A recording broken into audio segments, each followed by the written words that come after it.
Binomial theorem, द्विपद प्रमेय का ही discussion चल रहा है। बहुत ही इंपॉर्टेंट क्वेश्चंस आज आने वाले हैं। पहला क्वेश्चन बेटा आप लोगों के सामने, ये क्वेश्चन में कैलकुलेशन ज़्यादा नहीं है, क्वेश्चन बहुत ही शानदार है। देखो इसको कैसे डील करोगे।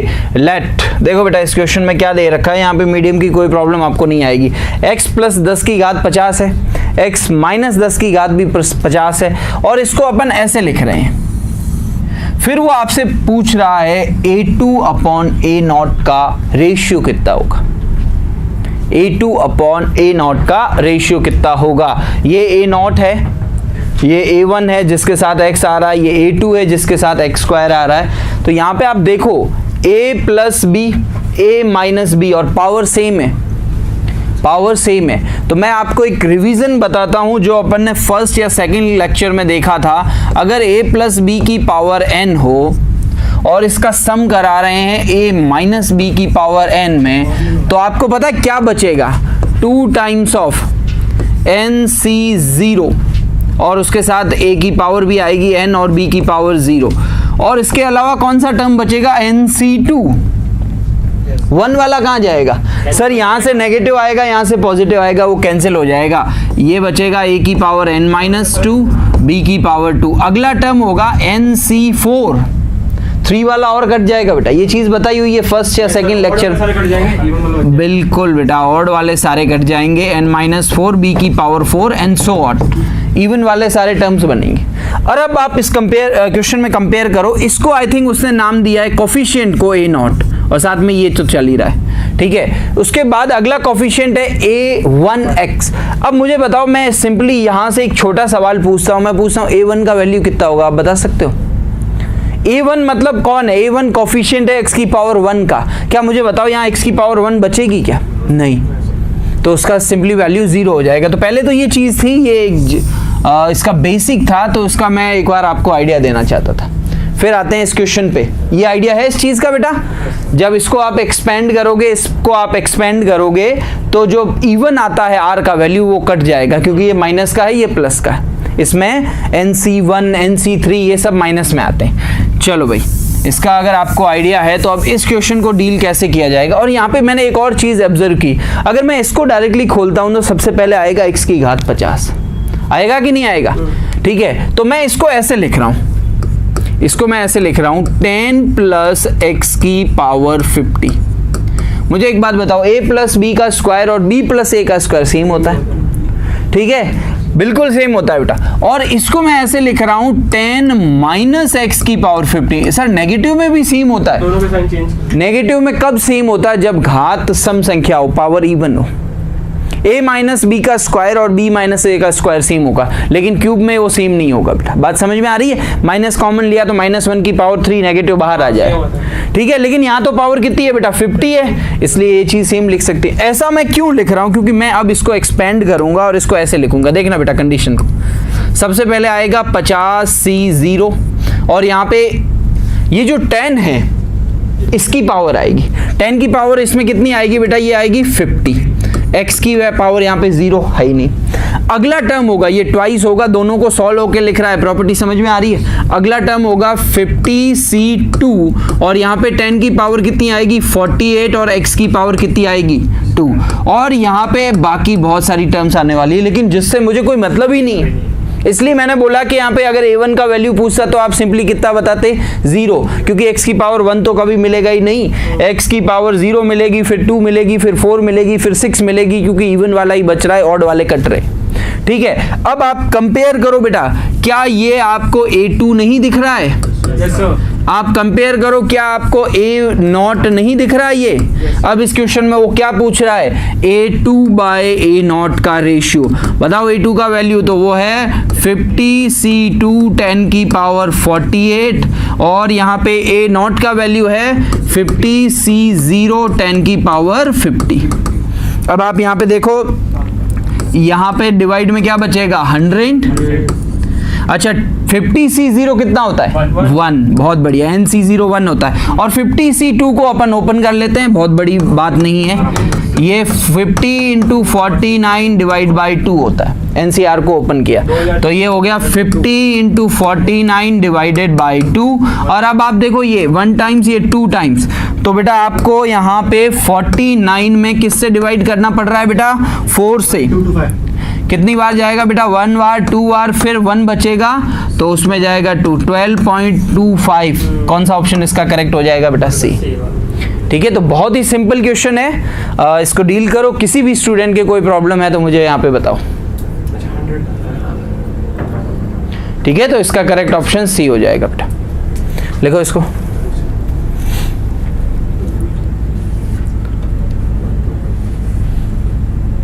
एक बच्चा सोच रहा है कि मैं अलग अलग एक्सपैंड कर दूं, बेटा बहुत डिफिकल्ट होगा फिर उसको वापस पावर को सेम लेना।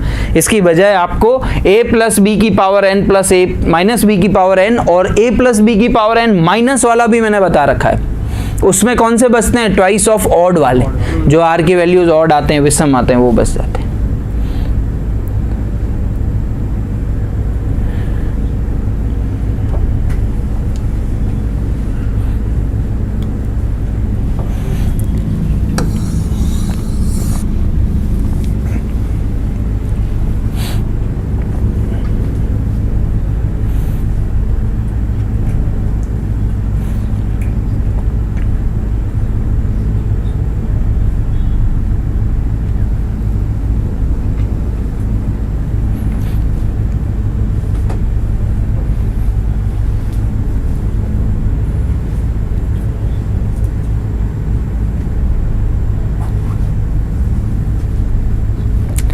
यहाँ पे टर्म्स तो बहुत सारी आएगी लेकिन उससे मुझे मतलब नहीं है। ठीक है, और ये x और 10 को रिप्लेस क्यों किया ये भी आप समझ सकते हो कि x की पावर बढ़ रही है और बढ़ती उसी टर्म्स की पावर है जो एंड में आता है। जो पहले आता है उसकी तो घटती है, इसलिए मैंने उसको रिप्लेस कर दिया। नेगेटिव में भी रिप्लेस कर सकता हूँ क्योंकि घात है वो 50 है। अगर 49 होती तो कहानी अलग हो जाती। ठीक है, फिर माइनस बाहर आता। यस, आपने उसको 2 से मल्टीप्लाई क्यों किया? कहाँ पे 2 से? वो ग्रीन जो लिखा हुआ है ये वाला, ये डबल बनता है बेटा। ये मैंने आपको बताया था, आप देखो यहाँ पे याद करने की कोशिश करो फर लेक्चर में। वो a प्लस बी की पावर n को आप एक्सपेंड करो और उसके साथ ऐड करो a माइनस बी की पावर n। तो यहाँ पे आप देखो बेटा ये nc0 a की पावर n b की पावर 0, nc1 a की पावर n माइनस 1 b की पावर 1, इस प्रकार से ये ओपन होगी। और ये देखो nc0 a की पावर n b की पावर 0, यहाँ माइनस आ जाएगा बेटा और यहाँ प्लस। अब इन दोनों को ऐड करना है। इन दोनों को जैसे ही अपन ऐड करेंगे बेटा ये वाला पार्ट तो कट जाएगा, ये ट्वाइस हो जाएगा, इसलिए 2 लिया। अच्छा, इस रेशियो में 2 का कोई जिक्र मैंने नहीं किया, दोनों में 2 आ रहा है इसलिए कट गया। ठीक है, तो दोनों में 2 आ रहा था, तो ट्वाइस में क्या बनेगा बेटा? nc0 a की पावर n, अगला बनेगा nc2 a की पावर n माइनस 2 b की पावर 2, और यही एक्सपेंशन मैंने यहाँ पर लिखा है। ठीक है, बहुत ही सिंपल क्वेश्चन है बेटा।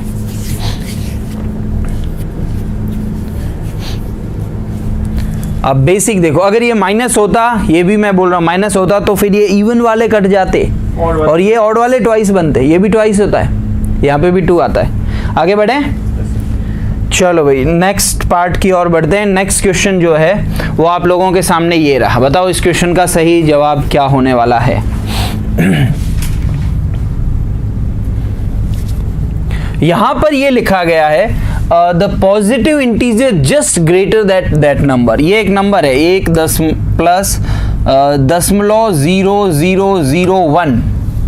ठीक है, और इस पूरे की पावर कितनी है? 1000।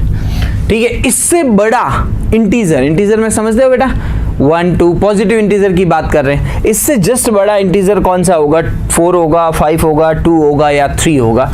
ये आपके लिए क्वेश्चन है। सर 0001 है पॉइंट में है, जिसकी पावर बढ़ती है तो 0 मतलब कम होता जाएगा। तो यही तो अपने को सोचना है। एक्चुअली क्या है कि आप बिल्कुल सही बोल रहे हो बेटा। इसको मैं ऐसे लिख सकता हूँ 1/10 की पावर 4, 10,000 है बेटा। ठीक है, अब इसको आपको एक्सपेंड करना है और देखना है कि इसका वैल्यू किसके बीच में। अगर इसका वैल्यू 1 और 2 के बीच में है तो 1 और 2 से बड़ा इंटीजर 2 होगा। इसका वैल्यू 2 और 3 के बीच में है तो 2 और 3 के बीच की कोई भी वैल्यू लो, उससे बड़ा इंटीजर 3 आ जाएगा। 3 और 4 के बीच में है तो 5 आ जाएगा, 4 आ जाएगा। 4 और 5 के बीच में है तो 5 आ जाएगा। समझ में आ रहा है? Yes, sir. ये वैल्यूज तो डेसिमल में आएगी, पॉइंट्स में आएगी। ये इससे बड़ा इंटीजर, ठीक है, आप नंबर लाइन पे देख सकते हो। अगर ये 1 से बड़ा कुछ मिलता है तो उससे बड़ा इंटीजर कौन जाएगा? 2। अगर 2 और 3 के बीच में आएगा तो कौन सा होगा? 3। तो ये आपको क्लियर करना है कि ये कौन सा इंटीजर दे रहा है, जस्ट जो इससे बड़ा, ठीक है। इसको एक बार के लिए आप एक्सपेंड करो, क्या मिल रहा है? पहला टर्म होगा 1000 C0 और 1 की घात कुछ भी लो 1 ही मिलेगा। अगला पद क्या होगा? 1000 C1 और यहाँ पे 1/10 की पावर 4 आ जाएगी। अगला टर्म कौन सा होगा? 1000 C2 और 1/10 की घात 8 हो जाएगी बेटा, इसका स्क्वायर हो रहा है। अगला क्या होगा? 1000 C3 और यहाँ पे 10 की घात कितनी हो जाएगी बेटा? 12। और इस तरह से ये एक्सपेंशन चलता रहेगा। लास्ट टाइम होगा 1000 C1000, ठीक है। अब यहाँ पे मैं आपको ये बता रहा हूँ इसका वैल्यू कितना होता है? 1। इसका वैल्यू आप देखो कितना मिल रहा है? 1/10, क्योंकि 1000 C1 होता है 1000 और ऊपर 1000 है, नीचे 10,000 है। तो और यहाँ पे आप इसको ओपन करोगे तो वैल्यू मिलेगी और साथ में 10 की पावर कितनी मिलेगी बेटा? 8। और लास्ट टर्म तक ये चल रहा है, ये एक्सपेंशन चल रहा है। अब आप सोचो ये जो वैल्यू है यहाँ 10 की पावर 3 कैंसिल हो जाएगी, ठीक है। ये भी अप्रोक्सीमेट मैं 1000 मान लेता हूँ, 3 और 3 कैंसिल हो जाएगी तो 10 की पावर 2 से थोड़ा ज़्यादा ही बनेगा बस। और ये पावर ज़्यादा, वैल्यू ज़्यादा कहाँ है? डिनोमिनेटर में, ठीक है। अब मैं इसको ऐसे लिख रहा हूँ कि ये जो चीज़ है इससे बड़ी एक चीज़ मैं लिख रहा हूँ और वो ऐसी है 1/10, 1/10 की पावर 2, 1/10 की पावर 3 और इवन मैं इसको इनफाइनाइट तक चला रहा हूँ, ठीक है। अब थोड़ा सा जिन्होंने सीक्वेंस सीरीज अच्छी से पढ़ी है, वैसे नेक्स्ट वही चैप्टर है, लेकिन बेसिक आइडिया है आपको जीपी के बारे में।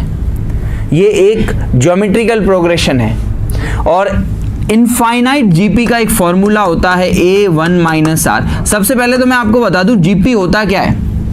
जीपी क्या होता है? फर्स्ट टर्म ए होता है, सेकंड टर्म एक आर होता है, एक फिक्स नंबर से उसको मल्टीप्लाई किया जाता है। फिर थर्ड टर्म होता है A R square, fourth term होता है ए आर की पावर 3, फिर अगला ए आर की पावर 4, ठीक है। मतलब एक आर से कॉन्स्टेंटली उसकी पावर बढ़ाते रहेंगे और मल्टीप्लाई करते रहेंगे। यहाँ पे भी कुछ ऐसा हो रहा है। फर्स्ट टर्म 1 है, फर्स्ट टर्म 1 है और आर जो है वो 1/10 है। यहाँ पे थर्ड टर्म में क्या होगा? आर का स्क्वायर, 1/10 का स्क्वायर क्या होगा? 1/100। देखो ये रहा, फर्स्ट टर्म तो 1 ही है, फिर 1/10 की पावर क्यूब 1/। मुझे बताओ ये जो वैल्यू है वो इससे बड़ी है कि नहीं है? क्योंकि यहाँ पे 1/10 की पावर 2 नहीं मिल रही, उससे बड़ी वैल्यू डिनोमिनेटर में मिल रही है, तो ये वैल्यू बड़ी है। अब मैं इसका वैल्यू फाइंड कर लेता हूँ। तो एस इनफाइनाइट का फॉर्मूला लगाओ। ए यहाँ पे कितना है? 1 माइनस आर कितना है? 1/10। तो अब ये 1 और ये बन गया 9/10, तो ये ऊपर आया तो 10/9। तो ये वैल्यू क्या बनी? 1 से बड़ी। ये वैल्यू 1 से बड़ी बनी। ये इससे छोटी है लेकिन 1 से तो बड़ी होगी, क्योंकि आप देख सकते हो 1 में कुछ ऐड हो रहा है। 1 से बड़ा 1 पॉइंट समथिंग जो भी है उससे बड़ा इंटीजर कौन सा होगा? 2। तो इस क्वेश्चन का सही आंसर 2 हो जाएगा। इस क्वेश्चन का सही आंसर 2 हो जाएगा। जिस बच्चों को जीपी का कॉन्सेप्ट नहीं समझ में आया उनको मैं ये बता दूं कि ये देखो 1/10 है, ये बेटा और छोटी वैल्यू 1/100 से भी मतलब छोटी वैल्यू है। ये 1/1000 बन जाएगा, उससे भी छोटी बनेगा। तो ये देखो ये कभी भी 1 नहीं बनने वाला। तो 1 पॉइंट समथिंग इससे बड़ा इंटीजर कौन सा होगा? 2 होगा। ये क्वेश्चन यहीं पे खत्म हो जाए। सर इसको अपन लॉजिक में भी सोच सकते हैं ना, जैसे इसमें 4 0 है तो इसको स्क्वायर करेंगे तो 8 0 आएंगे, मतलब तो इसी छोटे ही आएगा। बिल्कुल ऐसे ही मैं 1 प्लस कुछ भी ठीक है। करो तो इसको जस्टिफाई करने के लिए अपन जीपी की हेल्प लेते हैं। कोई बच्चा बोले नहीं सर ऐसे जस्टिफाई नहीं हो रहा है, तो मैं बोल रहा हूँ इससे ये बड़ा है और ये खुद जस्ट 1 से बड़ा आ रहा है, तो ये भी 1 से बड़ा ही आएगा। हाँ 1 से छोटा नहीं आएगा क्योंकि 1 में कुछ ऐड, भले पॉइंट में कितना ही छोटा है 1 में ऐड हो रहा है। तो इसको जस्टिफाई कर, कई बच्चों को अगर जीपी वाला कॉन्सेप्ट यहाँ पे नहीं समझ में आया, नेक्स्ट चैप्टर कल वही है सीक्वेंस एंड सीरीज, तो चीज़ें और क्लियर हो जाएगी। आपको दिमाग में ये रखना है ये 1 में कुछ ऐड हो रहा है और जो ऐड हो रहा है वो मिलके कभी 1 नहीं बनेगा। क्योंकि यहाँ पे देखो 10 की पावर 8 है, अगले में आ जाएगी 10 की पावर 12, अगले में आ जाएगी 16, फिर आ जाएगी 20, तो डिनोमिनेटर बहुत बड़ा हो रहा है तो वो वैल्यू ऑलमोस्ट 0 की तरफ जा रही है। ठीक है, तो ये 1 प्लस समथिंग इससे बड़ा इंटीजर होगा 2। लिख लो इसको।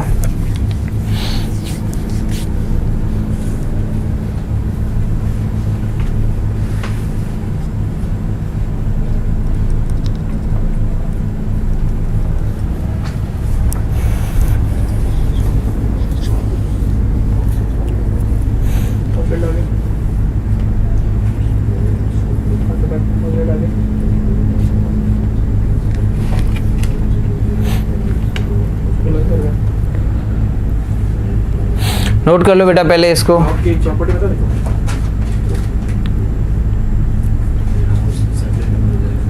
वो बाद में होता है, ब्रैकेट को कभी करते नहीं, ब्लॉक किया नहीं और इसकी कैसे निकालेगा, फिर सेपरेट भी करेगा तो लॉग 1 प्लस लॉग क्या है, डिफरेंशिएशन होगा।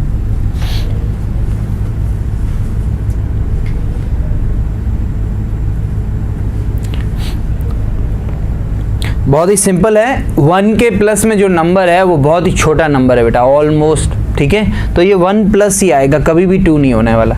तो 1 से बड़ा पॉजिटिव इंटीजर 2, 1 से ठीक बड़ा धनात्मक पूर्णांक 2।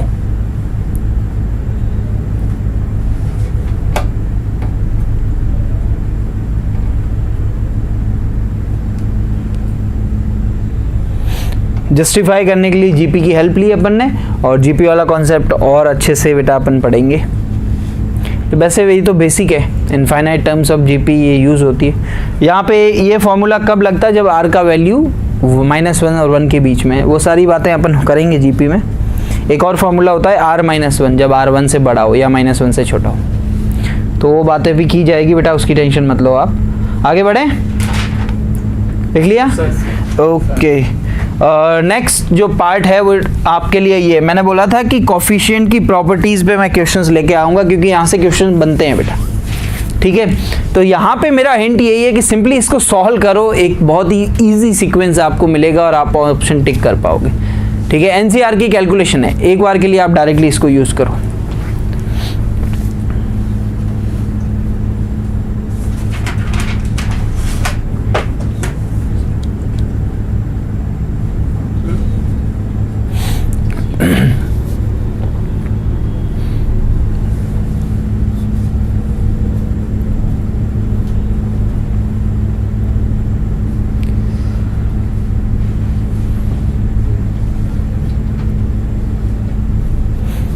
और इस फॉर्मूले का यूज कर दो बेटा, NCR upon NCR-1 is equals to N-R-1 upon R।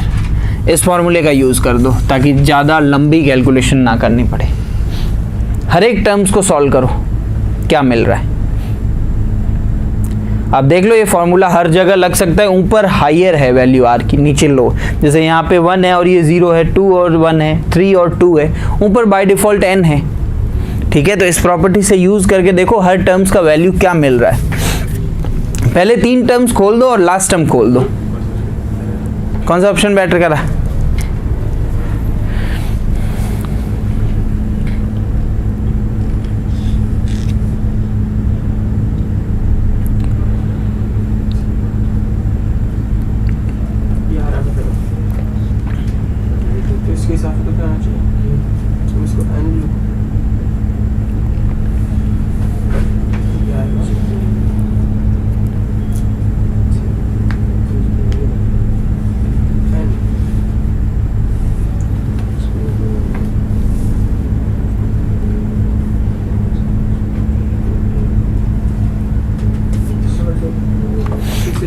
चलो एक एक टर्म मैं खोल के यहाँ पे देख रहा हूँ, आप क्रॉस चेक कर लेना। ये है NC1 अपॉन NC0, अगला है बेटा NC2 अपॉन NC1, अगला है NC3 अपॉन NC2। और इनके मल्टीप्लाई में भी तो नंबर चल रहा है, यहाँ पे मल्टीप्लाई में 2 है, यहाँ पे मल्टीप्लाई में 3 है, और लास्ट वाला टर्म चल रहा है n into NCN upon NCN-1। अब देखो बेटा यहाँ पे आपको क्या क्या वैल्यूज मिल रही है।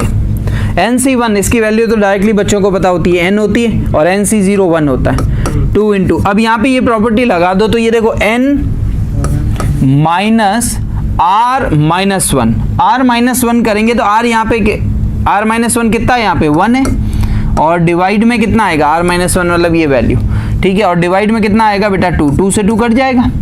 अरे कहानी समझ में आ रही है? ये देखो बेटा n माइनस R-1, और R-1 यहाँ पे कितना है 1 है, तो n-1, और यहाँ पे दूसरा r है वो 2 था। अगला देखो बेटा 3, n माइनस R-1 यहाँ पे कितना है 2, और यहाँ पे डिवाइड में आ जाएगा r जो कि है 3। अब आते हैं लास्ट टर्म की, और लास्ट टर्म है n, NCN कितना होता है बेटा 1, और NCN-1 किसके इक्वल होता है, NC1 के। NCN-1 is equals to what, NC1। तो इसका वैल्यू कितना हो जाएगा बेटा n, n ठीक है। 1 हो गया। अब ये n से n कट गया तो यहाँ से 1 मिला और ये बहुत सारी टर्म्स मिल रही है। अब देखो यहाँ पे 3 से 3 कट गया तो ये n-2 मिला, यहाँ पे देखो 2 से 2 कट गया तो ये n-1 मिला और हाईएस्ट यहाँ पे n मिला। तो यहाँ पे आप देखो ये नेचुरल नंबर का सम नहीं हो रहा है, और कहाँ तक हो रहा है, n तक। 1 से लेकर n तक नेचुरल नंबर के सम का क्या फॉर्मूला होता है, क्या फॉर्मूला होता है बेटा? अरे 1 से 50 तक का सम अभी मैं बोलूँ आप फाइंड कर सकते हो। ये इसको मैं ऐसे लिख लूँ 1 + 2 + 3 + अप टू n, इसका क्या फॉर्मूला होता है बेटा? n+1/2 होता है कि नहीं होता है बेटा? तो ये सेम फॉर्मूला यहाँ लग जाए, ठीक है। कौन सा ऑप्शन हो जाएगा बेटा इसका करेक्ट? डी। 1 से लेकर n तक नेचुरल नंबर का सम n+1/2, ठीक है। तो सबसे लास्ट में 1 मिल रहा है, उससे पहले 2 मिलेगा, ठीक है, उसके पहले 3 मिलेगा और लास्ट में क्या मिल रहा है बेटा? n। तो 1 से लेकर n तक को जोड़ दो, उसका सीधा फॉर्मूला होता है n+1/2।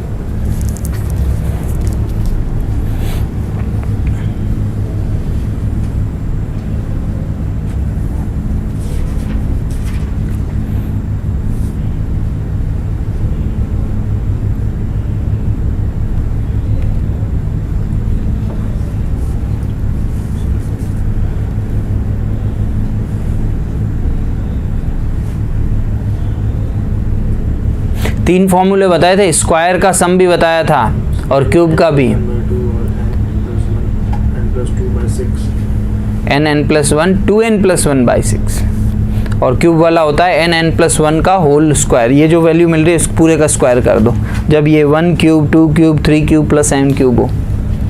बेसिक फॉर्मूले याद करो बेटा।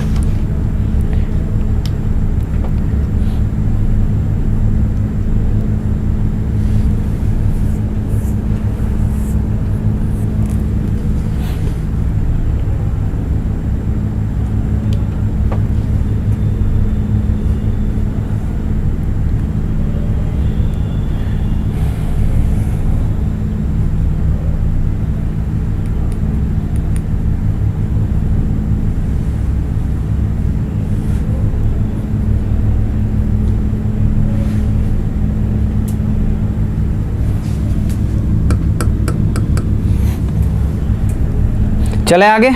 सिंपली बेटा इसको ओपन करना था, ओपन करने के बाद जो एक सीक्वेंस मिल रहा है वो sum of natural number, sum of n natural number, और उसका डायरेक्ट फॉर्मूला होता है। जैसे आपसे बोल दिया जाए 1 से लेकर 50 तक की जोड़ करो, तो इस फॉर्मूले से बेटा आप कर सकते हो। जोड़ने थोड़ी बैठोगे 1 2 3 4, ठीक है। अच्छा, जिनको ये नहीं समझ में आया एपी लगा दो, सिंपल अर्थमेटिक प्रोग्रेशन, फॉर्मूला याद नहीं है मान लो, एपी लगा दो। एपी का फर्स्ट टर्म क्या है 1, डिफरेंस कितना है 1, और नंबर ऑफ टर्म्स कितने हैं n, लगा दो, यही आएगा। अब ठीक है, समांतर श्रेणी लगा सकते हो, फॉर्मूला याद होना चाहिए, वैसे बहुत ही बेसिक है ये, पर फिर भी नहीं याद है तो आप बेसिक पे आ जाओ, एपी लगा दो, समांतर श्रेणी लगा दो। आगे बढ़े। अरे ठीक है, एपी वाली बात समझ में आई। फर्स्ट टर्म कितना है बेटा 1, नंबर ऑफ टर्म्स n है और d कितना है 1, तो Sn क्या होता है फॉर्मूला n/2, 2a मतलब 2, a 1 है, n-1 इंटू डी कितना है वो भी 1 है। तो आप इसको सिंप्लीफाई करोगे तो ये देख n-1 + 2, तो यहाँ क्या बचेगा n+1 और साथ में n/2, यही तो फॉर्मूला मैं लगा रहा हूँ, ठीक है। तो आप एपी से भी इसको कर सकते हो।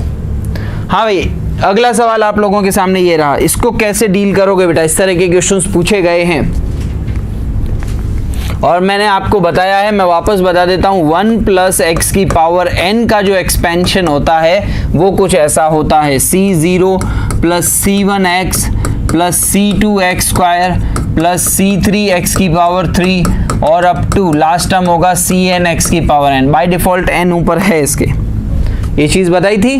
जब x को 1 पुट किया तो c0 + c1 + c2 + cn का वैल्यू 2⁴n आया था, ठीक है। तो मैंने आपको ये बताया, और अब आप समझो यहाँ पर c0 तो है ही नहीं, c1 है। एक तरीका बेसिक है कि इसको ओपन करो और फिर सीक्वेंस पहचानो। दूसरा जो मैं डिफरेंशिएशन की हेल्प से बता रहा हूँ, बहुत ही ट्रिक है, बहुत ही शॉर्ट में ये आंसर दे देगा। देखो बेटा, इसमें कांस्टेंट टर्म है ही नहीं, मुझे बताओ किसी भी कांस्टेंट का डिफरेंशिएशन क्या होता है? 0। किसी भी अचर का अवकलन क्या होता है बेटा? 0। तो अगर मैं दोनों तरफ अवकलन कराता हूँ, डिफरेंशिएशन कराता हूँ, तो इसका तो कितना हो जाएगा? 0। और दूसरा एक बेसिक फॉर्मूला मुझे बताओ, d upon D x of x की पावर n, क्या फॉर्मूला होता है, n इंटू एक्स की पावर n माइनस 1। ये बहुत ही बेसिक फॉर्मूला है, बस इसको दोनों तरफ डिफरेंशिएट कर रहा हूं विथ रिस्पेक्ट टू x के सापेक्ष में इसको अवकलन करने पर देखो बेटा ये n पावर आगे आएगी और यहाँ पे बन जाएगा 1 प्लस एक्स की पावर n माइनस 1, एक कम हो जाती है, फिर चेन रूल में इसका वापस होगा तो 1 का तो 0 हो जाएगा और x का 1 हो जाएगा, कोई इफेक्ट नहीं आया। ठीक है, अब देख बेटा ये तो कांस्टेंट है, इसका अवकलन क्या हो जाएगा 0। अब ये कांस्टेंट है लेकिन वेरिएबल के साथ अटैच है तो c1 रहेगा और x का कितना हो जाएगा 1। अगला देख बेटा c2 रहेगा और यहाँ पे x स्क्वायर का हो जाएगा 2x, x स्क्वायर का कितना होता है 2x। अगला देख बेटा c3 रहेगा और x की पावर 3 का होगा 3x स्क्वायर, और लास्ट वाला टर्म मैं यहाँ पे लिख रहा हूँ, यहाँ पे n आगे आएगा, cn तो है ही x की पावर n माइनस 1। अब बेटा इसको एक्स्ट्रा है, c3 के साथ 3 मल्टीप्लाई में होना चाहिए लेकिन x स्क्वायर एक्स्ट्रा है, और cn के साथ n होना चाहिए लेकिन x की पावर n माइनस 1 एक्स्ट्रा है। तो एक्स्ट्रा को रिमूव करने का तरीका है पुट कर दो x की जगह 1, तो LHS RHS हर जगह 1 पुट होगा। ये देखो बेटा n रहेगा, 1 प्लस 1 कितना हो गया बेटा 2 की पावर कितनी मिल रही है मुझे n माइनस 1, और ये इसका तो कोई इफेक्ट नहीं है, मल्टीप्लाई में 1 है। देख बेटा x की जगह 1 पुट करते जाओ तो ये c1 बनेगा, और ये क्या बनेगा जब मैं x की जगह 1 पुट 2c2, जब मैं x की जगह 1 पुट करूंगा तो ये क्या बनेगा 3c3, और लास्ट वाला टर्म देखो जब मैं x की जगह 1 पुट करूंगा तो 1 की पावर ये बनेगा n इंटू cn। अब देखो ये जो राइट हैंड साइड आपके सामने दिख रहा है, क्या यही मेरा क्वेश्चन था? Yes sir. तो इसका आंसर ये कौन सा ऑप्शन है ऐसा जिसमें वो बोल रहा है n इंटू 2 की power n minus 1, n into 2 की पावर n माइनस 1 इस क्वेश्चन का सही जवाब भी हो जाएगा। तो डिफरेंशिएशन की मदद से, वरना इसको ओपन करने में 4 स्टेप ज़्यादा ही लगते बेटा बेसिक पे आने में, डिफरेंशिएशन की मदद से अवकलन की सहायता से अपन इतना आसानी से इसको सॉल्व कर सकते। नहीं समझ में आया एक बार वापस बता दूंगा, एक बार पहले लिखो इसको।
बस कंपेयर करना पड़ता है, यहाँ पे चीज़ों को कंपेयर करना पड़ेगा।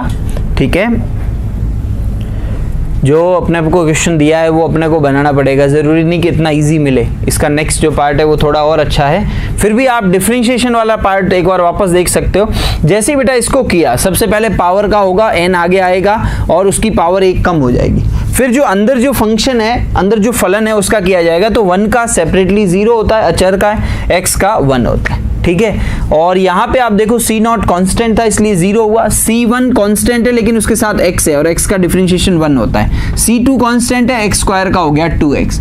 ठीक है, c3 कांस्टेंट है, x की पावर 3, अगेन ये सब यही फॉर्मूले लग रहे हैं बेटा, x की पावर n वाला, 3 आगे आएगा फिर उसकी पावर 1 कम हो जाएगी तो x की पावर 2 होगी। लास्ट वाला देख बेटा, cn कांस्टेंट है, n आगे आया और x की पावर 1 कम हो गई। अब मैंने देखा ये सब चीज सेम मिल रही है लेकिन x एक्स्ट्रा है तो x को 1 पुट कर दिया, जैसे इधर 1 पुट किया इधर भी 1 पुट किया तो मुझे आंसर मिल गया। ठीक है, सेम इसी से मिलता जुलता थोड़ा एडवांस लेवल का क्वेश्चन अगला, तैयार हो? डिफरेंशिएशन की हेल्प से ही करेंगे, और अगर बेसिक देखना चाहते हो तो बेटा NC1 को खोल दो, 2NC2 को खोल दो, कैलकुलेट कर दो, 2 से कट रहा है काट लो, 3 से फिर जो सीक्वेंस बन रहा है उसको आप पहचानो। ऐसे भी कर सकते हैं, अगर कोई बच्चा बोले नहीं सर बेसिक बताओ तो बेसिक भी किया जा सकता है। बेसिक बताऊं इसका? नहीं है जरूर, बहुत लंबा हो जाएगा। ठीक है। बेसिक में आपको ओपन करना पड़ेगा एनसीआर और फिर आपको बिहेवियर देखना पड़ेगा कि क्या सीरीज बन रही है। चलो भाई आगे बढ़ाते हैं। नेक्स्ट क्वेश्चन ये है बेटा आपके साथ। अब पिछले सवाल में और इस क्वेश्चन में फर्क ये है कि पिछले में सी नॉट था ही नहीं, इसमें सी नॉट आ गया। बाकी C1 के साथ पिछले में 1 मल्टीप्लाई में था, यहाँ 2 आ गया, यहाँ 3 आ गया, मतलब एक एक कांस्टेंट जो है ना इधर शिफ्ट हो गया।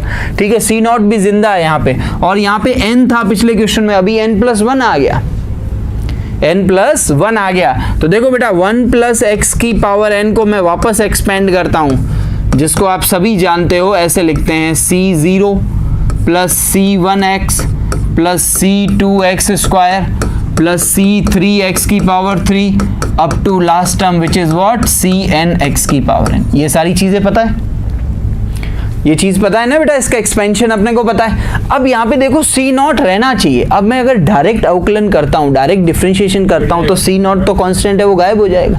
तो मैं ये चाहता हूँ कि C नॉट रहना चाहिए, क्योंकि ये मेरे क्वेश्चन की डिमांड है। तो मैं क्या कर रहा हूं, दोनों तरफ x से मल्टीप्लाई कर रहा हूं। अगर मैंने इधर x से मल्टीप्लाई किया तो इधर हर टर्म से x से मल्टीप्लाई होगी, तो ये x की पावर 2 बन जाएगी, यहाँ पे x की पावर 3 बन जाएगी, यहाँ पे 4 बन जाएगी, और यहाँ पे n+1 बन जाए। x से ही क्यों मल्टीप्लाई किया? अब मैं इसको डिफरेंशिएट करूंगा तो C नॉट रह जाएगा और x का डिफरेंशिएशन 1 हो जाएगा। अब मैं इसको डिफरेंशिएशन कर रहा हूं, लेकिन बेटा ये डिफरेंशिएशन इतना इजी नहीं है जितना आप समझ रहे हो। मैं बहुत बेसिक लेवल पे, यहाँ पे 2 फंक्शन का प्रोडक्ट है तो प्रोडक्ट रूल लग जाएगा। प्रोडक्ट रूल आपको पता है, u × v, 2 अलग अलग फंक्शन होते हैं तो उसका डिफरेंशिएशन कैसे होता है, पहले v as it is u का किया जाएगा, बिल्कुल v एज इट इज और u का किया जाएगा। तो ये होता है बेटा गुणज नियम, प्रोडक्ट रूल, ये लगेगा। ये आपने दोनों तरफ b कर दिया, b कर दिया, ये होगा, ये u होगा बेटा, और यहाँ पे v का, एक फंक्शन को एज इट इज रखा जाएगा, दूसरे को देन जिसको किया है उसको एज इट इज, और जो बचा हुआ उसको किया जाएगा। हाँ भाई, यहाँ पे x को एज इट इज रख रहा हूँ बेटा, प्रोडक्ट रूल लगा रहा हूँ, इसका किया जाएगा तो n आगे आएगा, 1 + x की पावर जो है वो 1 कम हो जाएगी तो n-1 हो जाएगी। फिर इसका चेन रूल से होगा, लेकिन कोई इफेक्ट नहीं आएगा, आपको पता है 1 का 0 हो जाएगा और x का 1 आ जाएगा। फिर देख बेटा, अब इस फंक्शन का अवकलन मैं कर चुका हूँ, तो इसको एज इट इज रखा जाएगा और x का किया जाएगा। x का x के रिस्पेक्ट में कितना होता है, 1। ठीक है, अब आ जाता हूं इसके लेफ्ट हैंड साइड पे, C नॉट कांस्टेंट है और 1 का x का किया तो कितना होगा बेटा, 1। अभी देख बेटा, C1 कांस्टेंट है, x² का किया तो कितना होगा बेटा, 2x। यहाँ पे कौन सा लग रहा है, d/dx ऑफ x की पावर n वाला फॉर्मूला, अगेन क्या होता है, n x की पावर n-1। ठीक है, आगे बढ़ते हैं बेटा, इस वाले टर्म पे आते हैं। यहाँ पे बेटा मैंने C2 को एज इट इज रखा, x की पावर 3 थी तो 3 आगे आ गया x²।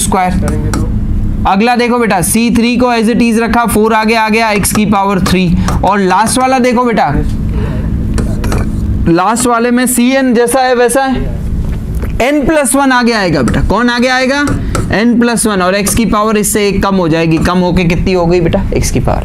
अब बेटा इसको देखो, सेम चीज मिल रही है, x एक्स्ट्रा है, x² एक्स्ट्रा है, तो बस आपको क्या रखना है, x की जगह 1 रखना है। जैसे ही x की जगह 1 रखा, देखो बेटा लेफ्ट हैंड साइड क्या मिल रहा है, 1 × n, 1 + 1 2 की पावर n-1 प्लस 1 + 1 2 की पावर n, और यहाँ पे देखो क्या मिलेगा, C0 2C1 3C2 4C3 और लास्ट वाला क्या होगा बेटा, n+1 Cn। ठीक है, अब बेटा ये तो अपना क्वेश्चन बन गया कि नहीं बन गया, तो ये अपना आंसर है। इसको थोड़ा सा और सिंप्लीफाई कर लेते हैं। तो इसको सिंप्लीफाई कैसे करेंगे, यहाँ से दोनों से क्या कॉमन ले सकते हैं, मैं 2 की पावर n-1, तो यहाँ पे क्या बचेगा पीछे, n। यहाँ पे देखो 2 की पावर n थी, -1 ली तो +2 और बच जाएगा। कोई ऑप्शन ऐसी बातें कर रहा है, yes, कौन सा ऑप्शन ऐसी बातें कर रहा है, 2 की पावर n-1 ब्रैकेट में n+2, ऑप्शन नंबर सी। तो इस क्वेश्चन का सही आंसर सी हो जाएगा। तो डिफरेंशिएशन की हेल्प से इस तरह के जो कोफिशिएंट्स के क्वेश्चंस होते हैं वो बहुत ही इजीली अपन सॉल्व कर पा रहे हैं बेटा। बस आपको थोड़ा सा सोचना है कि यहाँ कौन बच रहा है, C0 बच रहा है, C1 बच रहा है, ये कंपैरिजन आपको करना है। यहाँ C0 को जिंदा रखना था, इसलिए दोनों तरफ x से मल्टीप्लाई करा दिया। लिख लो इसको भी।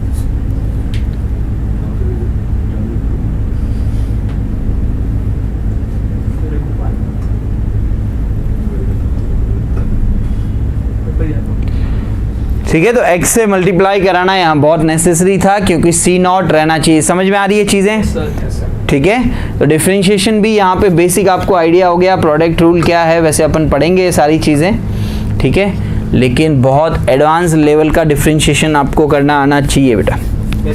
ठीक है, और न सिर्फ डिफरेंशिएशन, कैलकुलस बहुत इंपॉर्टेंट पार्ट है बेटा, इंटीग्रेशन, डिफरेंशियल इक्वेशन। ठीक है, सब कुछ मैंने ऐसा पर्टिकुलर मैन नहीं करना, पर हाँ उनका वेटेज बहुत अच्छा है बेटा, वेटेज बहुत अच्छा है।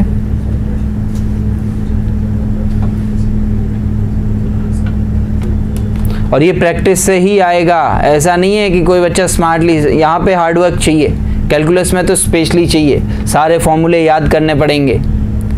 ठीक है, आगे बढ़े। Yes sir. चलो कुछ और बेसिक क्वेश्चंस, ये क्वेश्चन आई थिंक सभी को क्लियर है। अभी ये देखो बेटा, नेक्स्ट क्वेश्चन की ओर बताओ, इस क्वेश्चन का सही आंसर क्या होने वाला है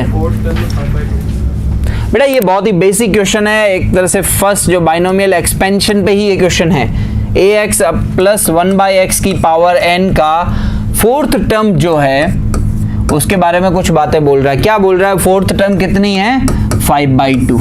उसका जो प्रसार में चौथा पद है ना बेटा, वो कितना दे रखा है? 5/2। तब वो पूछ रहा है कि a और n के मान क्या होंगे। बहुत ही सिंपल क्वेश्चन, मैं चाहता हूँ आप लोग ट्राई करो और बताओ इसका सही आंसर। आपको फोर्थ टर्म, जनरल टर्म का आइडिया है, जब फोर्थ टर्म होता है तो r कितना हो जाएगा? 3। बस कंपेयर करो, 5/2 रखो, सारी चीजें अपने आप सामने आ जाएगी बेटा।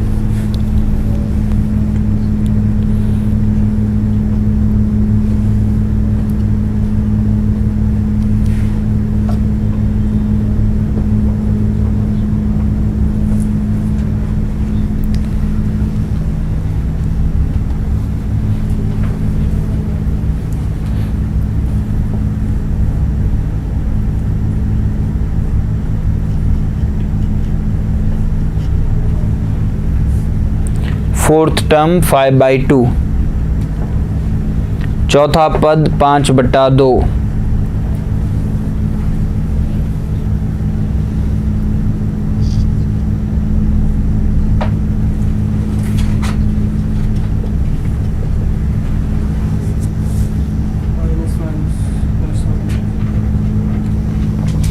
जनरल टर्म का क्या फॉर्मूला होता है, याद दिला दूं?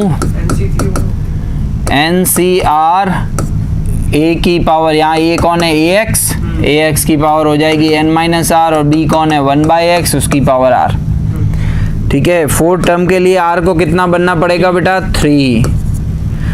ठीक है, फोर्थ टर्म r को 3 बनाएंगे तो NC3 ax की पावर n-3 और 1/x की पावर हो जाएगी 3। और ये टर्म इसने कितनी दे रखी है? फोर्थ टर्म 5/2, तो बराबर कर दो NC3। अब देखो यहाँ पे a की पावर होगी n-3 और x की पावर कितनी होगी? n-3, और ये और ऊपर जाएगा तो -3।